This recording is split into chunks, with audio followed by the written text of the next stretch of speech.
Hello everyone, myself Mr. Navadan Mandal, Senior Subject Masters of Economics, and you are watching my channel THINKONOMICS-Study with Navadan.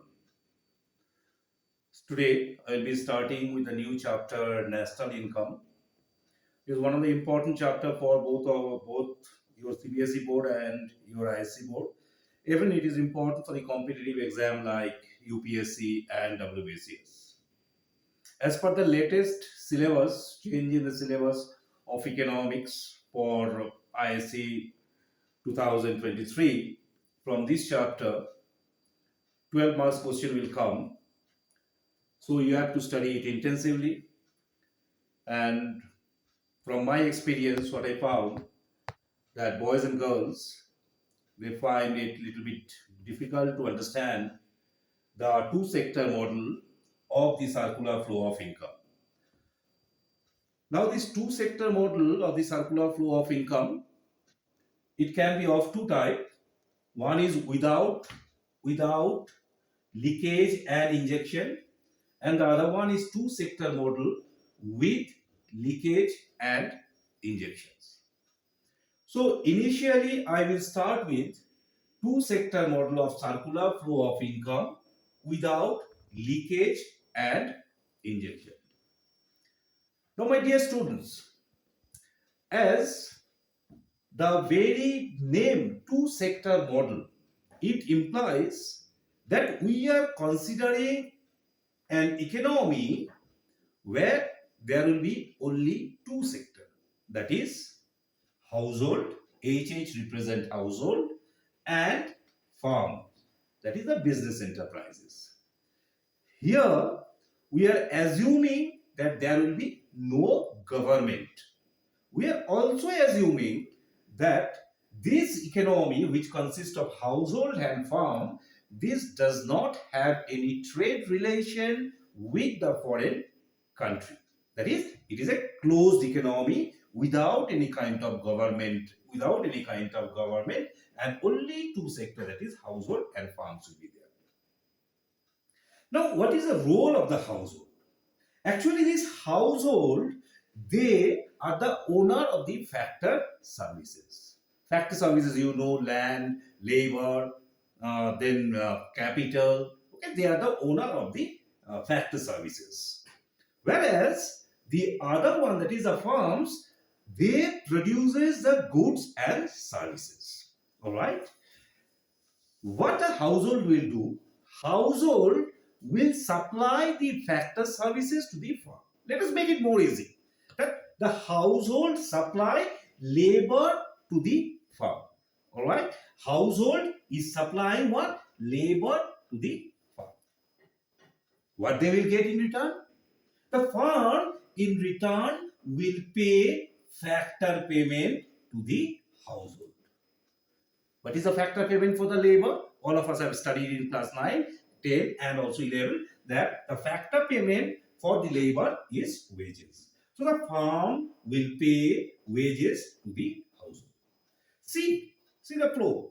This unbroken line, it represents that the factor services will be flowing from household and it will move to the farm. Whereas the farm, they are paying wages to the household. So they are supplying the household, they are supplying the factor services and they are receiving the wages. And what I said it to you? Farm. These farm, they are the producing unit. While receiving the factor services from the household, the farm will produce goods and services. Farms will produce what? Farm will produce goods and services. These goods and services, which farm is producing, it will flow from farm to the household. And what the household will do in return? Household in return will pay prices for these goods and services what they are receiving from farms. My boys and girls, please see here properly. This flow, that is the flow of goods, flow of factor services from the household to the farm and the goods and services from the farm to the household, these represent the real flow of the circular flow of income. Where is the broken line? What the broken line is representing?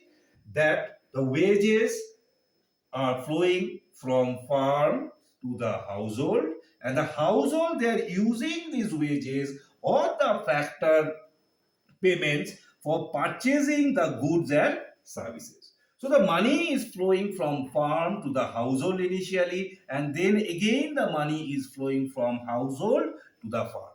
So there is a circular flow of income from farm to the household, and then from household to the farm. This is called the money flow, represented by M, whereas R represents the real flow. My dear boys and girls, here we are assuming that whatever factor payment households they are receiving, they are using the full amount of money in purchasing the goods and services from the farms. So there is no leakage. There is no leakage in the circular flow of income. But does in reality it it will be the case? The answer is no. Because every one of us know that any household, for me or maybe you, all right, if my income is rupees 100, I will not spend rupees 100 in purchasing the goods and services from the farms.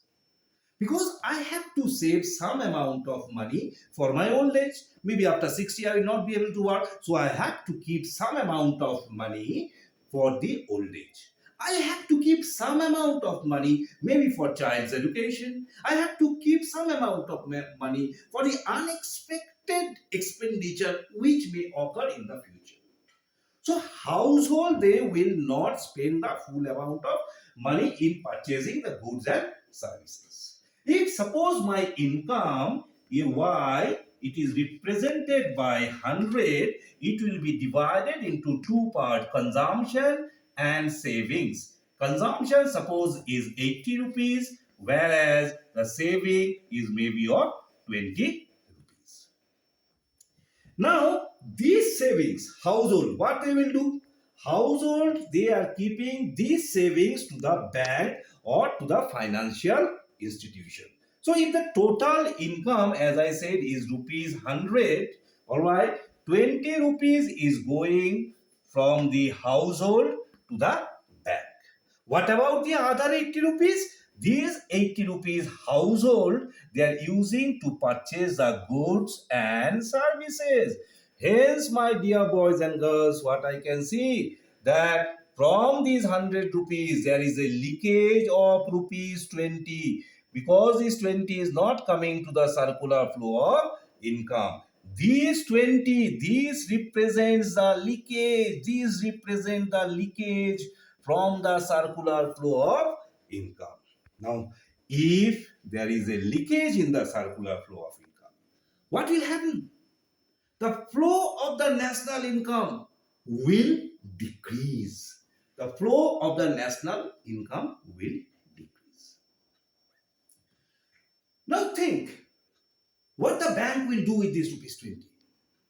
We have studied in the chapter Money and Banking that bank accept deposit from the household in order to give loan to the farms or to the business enterprise. So farm, this rupees 20 they are accepting from the household, all right, will utilize in giving loan to the farm. That is, there will be an investment of rupees 20. There will be an investment of rupees 20 from bank to the farm. And this investment, it is called the injection. This is called the injection to the circular flow of income. Because this rupees 20 from here, again it is coming where? It will come to the circular flow of income. Now, if the leakage reduces the flow of income, what the injections will do. Injections means addition of the fund in the circular flow of income. So the flow of income, the flow of national income will increase because of the injection. So savings, which represents a leakage, will reduce the flow of income, whereas injection, which will increase the flow of income in the circular flow of income. Now, this leakage and investment can affect the circular flow of income in three ways. For example, if the saving is more than investment, how much we say saving? Saving is rupees 20. Household, they are doing rupees 20. Suppose bank, all right, bank, they are getting the deposit of rupees 20, but they are not utilizing rupees 20 for giving it to the farm. What they are doing?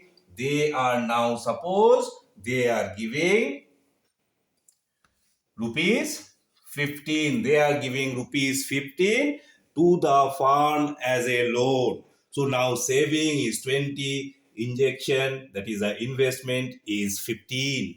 So in this case, what will happen? As the leakage is more than the injection, the income flow will decrease. But if the case is opposite, suppose household is depositing rupees 20 to the bank, but the bank, they are now giving more loan, maybe rupees 25. So in this case, the leakage from the circular flow of income is less than what the bank is giving loan to the farm. That is, the investment is 25 and the saving is 20. So as investment is more than that of the saving, then the income flow will increase.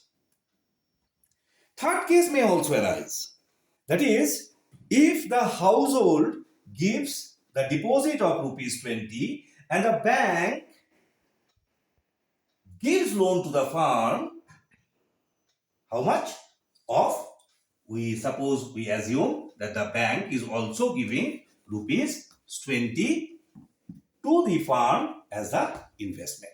So in this case, the amount of leakage, that is rupees 20, is equal to amount of injection, that is rupees 20. So when saving is equal to investment, in that case, the equilibrium condition of the circular flow of income will take place. So my dear boys and girls, there can be three cases that saving is more than investment. If saving is more than investment, that is leakage. The amount of withdrawal from the circular flow of income is more than how much extra amount of money is coming to the circular flow of income. So the total national income, the circular income will decrease. In the second case, saving, that is, if the saving or the leakage is less, then the amount of money which is pumped in the economy, that is investment, if saving is less than investment, then in that case, the circular flow of income will increase. And the third one, the ideal case, if the saving and the investments both are equal in the economy, then the equilibrium condition of the circular flow of income will take place. But the third case will take place or not, it is very difficult. It is difficult to analyze because saving is done by the household, whereas investment comes from the investors through the bank. Bank act as intermediaries. So saving comes from a different person, investment comes from a different person. So always saving may not be equal to investment. It can be either of the first two also, that is saving greater than investment or saving is less than investment. We have to be very careful regarding this. In your board exam, they can give it to you to find out or solve the two-sector model with the leakage and injection. This is what you have to do. You have to practice this one again and again in order to make it much more easy. All right, you have to practice, you have to draw, and you have to write it down again and again so that you can score full marks from here. So today I will be teaching only this much. There is two sector model without leakage and injections and two sector model with the leakage and injections. I hope you have understood whatever has been taught to you today regarding this two sector model. As I said it to you, this chapter is important. 12 marks out of 80, 12 marks will come only from this chapter. So please practice it. If you find it easy, if you find it the way I'm teaching is good for you, please share it with the other friends, and definitely don't forget to press the like button. Thank you very much. From Thinkonomics, Study with Nabrun, Namaskar and Jai Hind.